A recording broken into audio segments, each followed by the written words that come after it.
Olá pessoal, tudo bem com vocês? Estamos aqui para mais um vídeo do nosso canal Resenha Teológica e no vídeo de hoje nós vamos conversar sobre esse livro aqui, olha só, Deus e o debate sobre transgêneros, o que a Bíblia realmente diz sobre a identidade de gênero. Livro de Andrew Walker, lançado aí por Edições Vida Nova, com o prefácio do Al Mohler.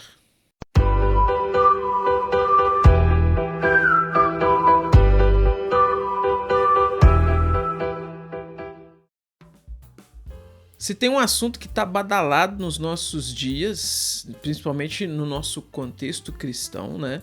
É falar sobre essa questão de transgêneros, homossexualidade, ideologia de gênero, enfim, essas questões relacionadas à sexualidade, né? E assim, a gente chegou em momentos talvez nunca pensados por pessoas do passado, por cristãos do passado, que é essa amplitude que se tem em questões relacionadas a gênero e tudo mais. E nesse contexto você tem homossexualidade, você tem bissexualidade, transexualidade e transgêneros, que é talvez aí um dos mais desafiadores e que é o que o Andrew Walker está trabalhando nesse livro aqui. O autor aqui, ele se propõe a fazer uma apresentação, uma discussão, vamos dizer assim, sobre como cristãos, então, que têm a Bíblia como palavra de Deus e procuram, então, obedecer a Bíblia, obedecer a palavra de Deus, devem lidar com essas questões que são desafios dos nossos dias, desafios de nossa época. E aí ele divide aqui, então, o livro, é um livro pequeno, tá? É um livro que ao todo a gente está falando aqui de 206 páginas. Ele divide esse livro aqui, então, em 14 capítulos, mais um apêndice aqui, um glossário, né, uma espécie de dicionário aqui, definindo bem alguns termos. E nessa sua divisão, ele trabalha com esse assunto de uma forma muito equilibrada, muito bíblica, mas também apresentando aqui muito amor, muita compaixão cristã, entendendo as dificuldades que é lidar com esse assunto, mas ao mesmo tempo sem diluir o texto bíblico, sem fazer o texto bíblico dizer uma coisa que o texto bíblico não diz, mas ao mesmo tempo também sem fazer do texto bíblico simplesmente uma bomba que você lança, que você joga totalmente, enfim, aleatória para simplesmente destruir o inimigo, entre aspas. Ele mostra como que nós encontramos na palavra de Deus sim firmeza em relação à questão da sexualidade, mas ao mesmo tempo receptividade no sentido de não fechar as portas, mas convidar as pessoas então que têm essas práticas e que têm essas questões de disforia de gênero, por exemplo, a encontrarem em Jesus amparo, amor, apoio, ajuda e, sobretudo, perdão, né? Desde que se arrependam, obviamente, e se adequem então a uma postura, a uma posição bíblica. O primeiro capítulo é o capítulo chamado Ele Teve Compaixão, e ele já começa citando aqui Mateus 12:20, né? Que é quando o texto faz uma menção a Isaías, na verdade, né?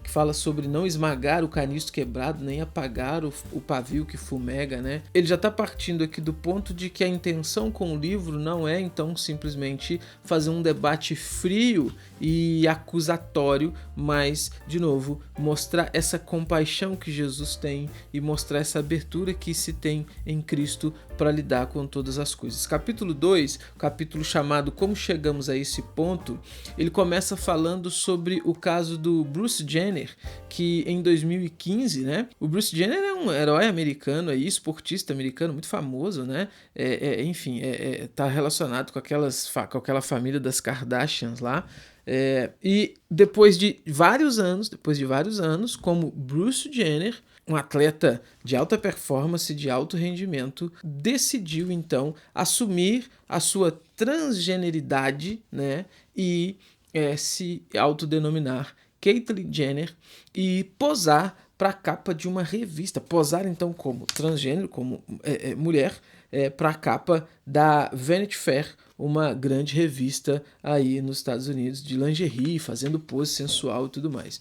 Ele parte desse ponto aqui para mostrar como que então essas questões elas caíram como uma bomba de fato, né? Essa novidade, então, caiu como uma bomba naquele contexto, e como que isso era só um dos exemplos de vários outros que se tinha acontecendo aí mundo afora. E aí ele vai traçar aqui uma análise histórica, sociológica, para mostrar e explicar como que se chegou nisso, então, né? A gente estava em 2015, 9 anos atrás, né? E aí um dos pontos que ele vai trabalhar aqui é a revolução sexual da década de 60, né? Que abriu margens, então, para, enfim, toda essa pluralidade, variedade de questões sexuais que a gente tem até hoje. Depois do capítulo 3, capítulo chamado Uso das Palavras, ele vai definir aqui algumas coisas que são muito importantes para compreender o restante do livro, né? Vai definir o que é sexo, o que é gênero, o que é identidade de gênero, o que é disforia de gênero e o que é transgênero. Então, partindo da definição desses 5 pontos aqui, é que ele vai seguir, então, a sua argumentação aqui no restante do livro. E aí ele cita uma coisa que eu acho interessante aqui, ele diz o seguinte, olha, em vez de uma realidade biológica, o gênero tornou-se uma realidade psicologizada. Como veremos em capítulos posteriores, essa desconexão é algo que as escrituras não reconhecem. Na Bíblia, o gênero também decorre de uma realidade biológica prévia. As normas de gênero são apenas os padrões culturais que atestam uma realidade existente no corpo. Quando ele fala sobre a definição de gênero, ele diz assim, olha, nas sociedades tradicionais, praticamente todas as sociedades até mais ou menos a última década, em partes do Ocidente, o gênero está associado ao sexo. Ele é a expressão culturalmente apropriada do sexo de uma pessoa. Portanto, se o seu sexo é feminino, o seu gênero é feminino. Aí ele vai citando aqui alguns exemplos. Por exemplo, ele diz assim, olha, a forma como expressamos nosso gênero varia de uma cultura para outra. Não há uma maneira única ou certa de expressar o gênero. Cada cultura tem as suas próprias normas de gênero. Pense em Coração Valente, filme lá do Mel Gibson, né? Coração Valente, o guerreiro escocês do século XIII, William Wallace, usava um kilt. Porque na Escócia, os homens usavam kilts. Em outros contextos, nos Estados Unidos do século XXI, por exemplo, um kilt pareceria uma saia de mulher. Portanto, seria estranho se William Wallace aparecesse em Louisville, no Kentucky, vestindo uma peça de roupa que naquela época e lugar fosse associada com trajes femininos. E aí ele segue dizendo o seguinte, que não há nada na peça de roupa em si que torne essa peça de roupa como algo masculino ou feminino, mas isso é algo que a cultura atribui então a certos objetos essa noção de serem masculinos ou femininos, ou na verdade ambos, né? E aí ele vai citando essas diferenças sutis, essas questões culturais aqui, para mostrar que a gente parte de algo culturalmente estabelecido, né? E que vem mudando então com o tempo, sobretudo depois de 1960, que é a data, enfim, que ele estabelece aqui, né?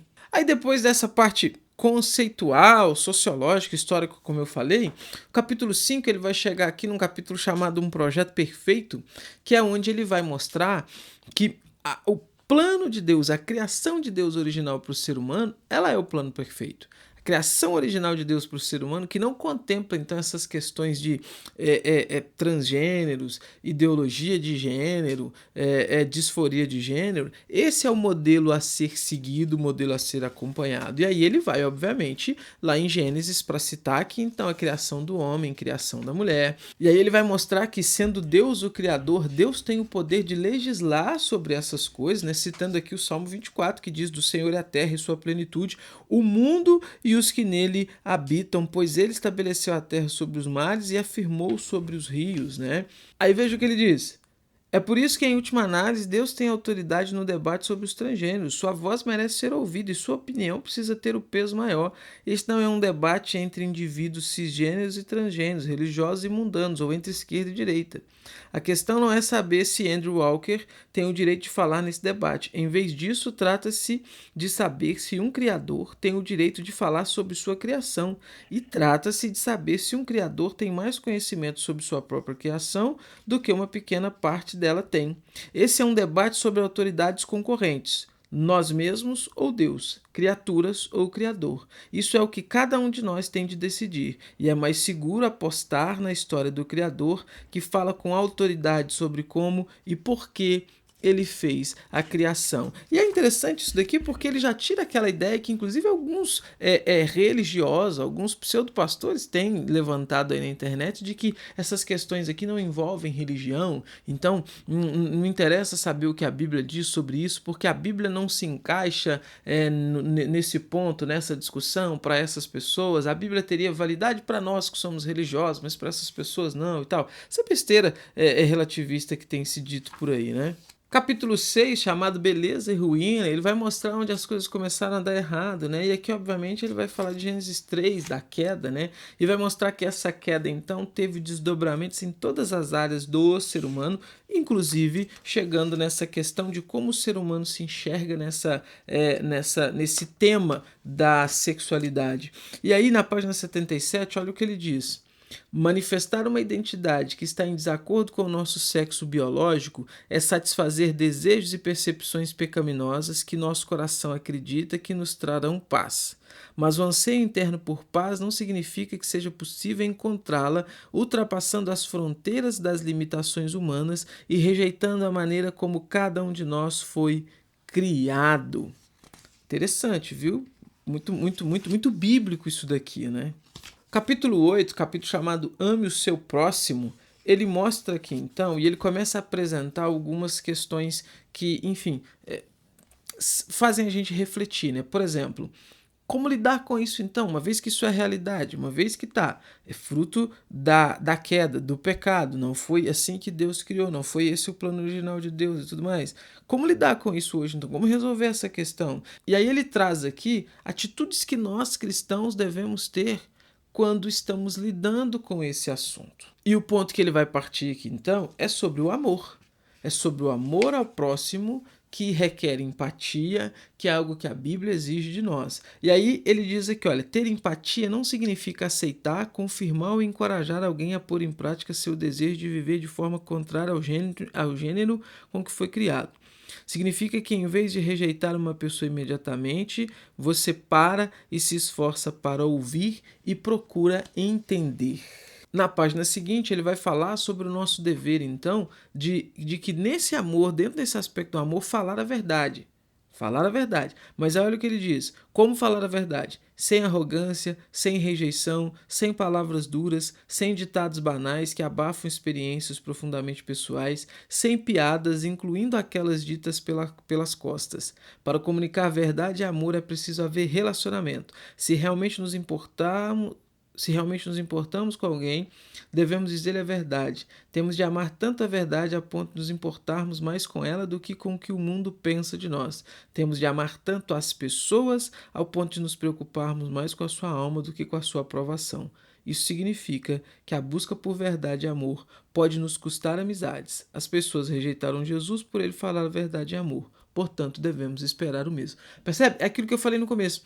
Ele é bíblico, ele é firme, ele é amoroso, ele é empático, mas ele entende que isso vai trazer consequências, porque ser bíblico nesses temas que são sensíveis e principalmente pela forma como se tem tratado esses temas recentemente, vai gerar rupturas.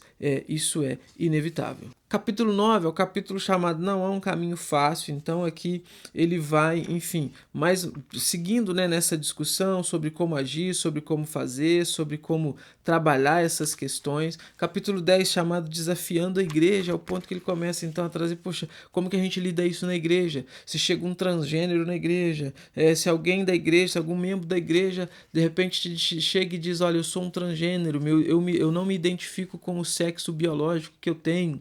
Ele dá conselhos aqui aos pais, como lidar com isso, caso o filho um dia chegue então e revele que não se identifica com o sexo biológico que nasceu e tudo mais. Gente, assim, é bem interessante, tá? Tem um capítulo exclusivo aqui para falar sobre crianças, sobre esse assunto. Gostei muito do livro, achei que ele é completo na abordagem que ele faz e principalmente por esse equilíbrio que ele faz entre a necessidade de falar a verdade, mas ao mesmo tempo com empatia, com amor, não descartando as pessoas, não minimizando o sentimento que as pessoas têm, as pessoas entendendo que as pessoas sofrem com isso, né? Que isso de fato é um sofrimento e que não é uma coisa banal para ser tratada de qualquer forma. Recomendo bastante. Se você tem interesse em conhecer mais sobre esse assunto, em ter uma visão bíblica e equilibrada sobre esse assunto, recomendo bastante esse livro. Vai te ajudar a ter uma visão correta, vai te ajudar a saber lidar com isso no seu dia a dia, sem espantar as pessoas indevidamente, mas ao mesmo tempo sendo bíblico, sendo firme, não, enfim, abrindo mão da verdade revelada nas Sagradas Escrituras. Fica aí, então, a dica de hoje. Deus e o debate sobre transgêneros, o que a Bíblia realmente diz sobre identidade de gênero, livro de Edições Vida Nova, escrito aí então por Andrew Walker. Como sempre, o link vai estar na descrição desse vídeo. Você comprando pelo nosso link, você contribui com o nosso canal, não paga nada mais por isso e nos ajuda a continuar trazendo essas dicas valiosas aqui para vocês, tá bom? Se inscreva no canal, tá? Não deixe de se inscrever, deixa aí o seu joinha, comenta aí, né? O que você acha, já leu, né? Já leu alguma coisa sobre isso, tá? A gente vai mantendo o nosso contato aí, tá bom? Tchau, vou ficando por aqui. Até os próximos vídeos do nosso canal.